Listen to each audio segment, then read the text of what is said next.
5, 4, 3, 2, 1। प्रधानमंत्री श्री नरेंद्र मोदी आज बिहार में नमामि गंगे और अमृत योजना से जुड़ी 4 विभिन्न परियोजनाओं का उद्घाटन किया। इनमें पटना सिटी के बेऊर और करमलीचक में जलमल शोधन संयंत्र के साथ ही अमृत योजना के तहत सिवान और छपरा में जलापूर्ति से संबंधित परियोजनाएं शामिल हैं।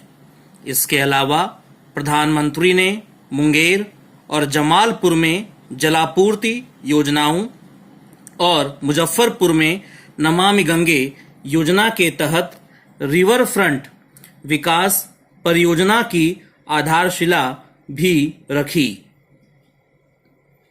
इस अवसर पर प्रधानमंत्री ने कहा कि कोरोना के समय में भी बिहार में विभिन्न विकास परियोजनाओं का काम बिना किसी रुकावट के होता रहा है।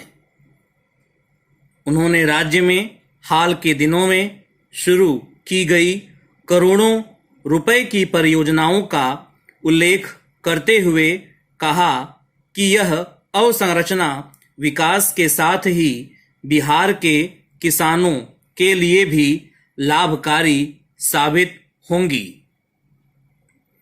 प्रधानमंत्री ने देश के विकास में अग्रणी भूमिका निभाने वाले civil engineer sir M Visvesvaraya की याद में आज मनाए जा रहे अभियंता दिवस के अवसर पर देश के विकास में अभियंताओं के योगदान की सराहना करते हुए कहा कि बिहार ने देश को लाखों अभियंता देकर राष्ट्र के विकास में महत्वपूर्ण योगदान दिया है।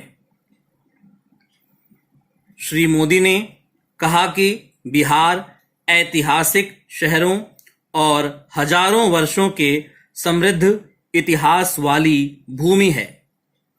आजादी के बाद से बिहार का नेतृत्व भविष्य की सोच रखने वाले ऐसे राजनेता करते आए जिन्होंने दासत्व काल से चली आ रही कुप्रथाओं को खत्म करने के लिए हर संभव प्रयास किए। इसके बाद बदलती प्राथमिकताओं के साथ विकास ने एक ऐसा चेहरा ले लिया जिसके परिणाम स्वरूप राज्य में शहरी बुनियादी ढांचे का क्षरण हुआ और ग्रामीण बुनियादी ढांचा ध्वस्त हो गया।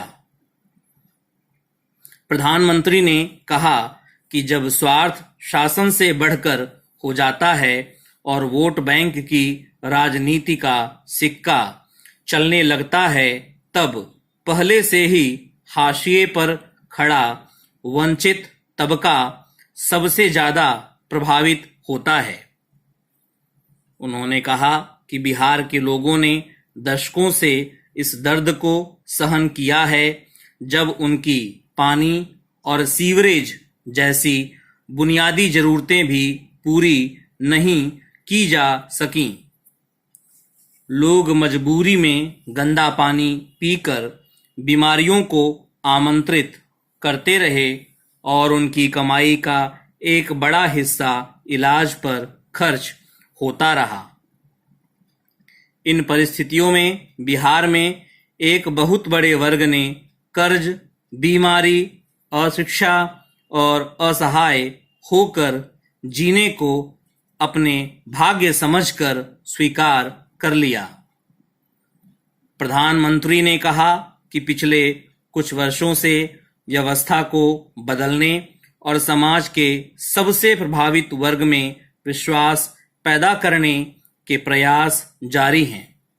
जिस तरह से बेटियों की शिक्षा को प्राथमिकता दी गई है और पंचायती राज सहित स्थानीय निकायों में वंचितों की भागीदारी बढ़ रही है, उससे उनका आत्मविश्वास बढ़ रहा है। वर्ष 2014 के बाद से बुनियादी सुविधाओं से संबंधित योजनाओं का लगभग पूरा नियंत्रण ग्राम पंचायतों या स्थानीय निकायों के हाथों में सौंप दिया गया है। अब नियोजन से लेकर कार्यान्वयन और योजनाओं की देखरेख तक की सारी जरूरतें स्थानीय निकाय पूरा करने में सक्षम हो चुके हैं और यही कारण है कि बिहार के शहरों में पीने के पानी और सीवर जैसी बुनियादी सुविधाओं में निरंतर सुधार हो रहा है।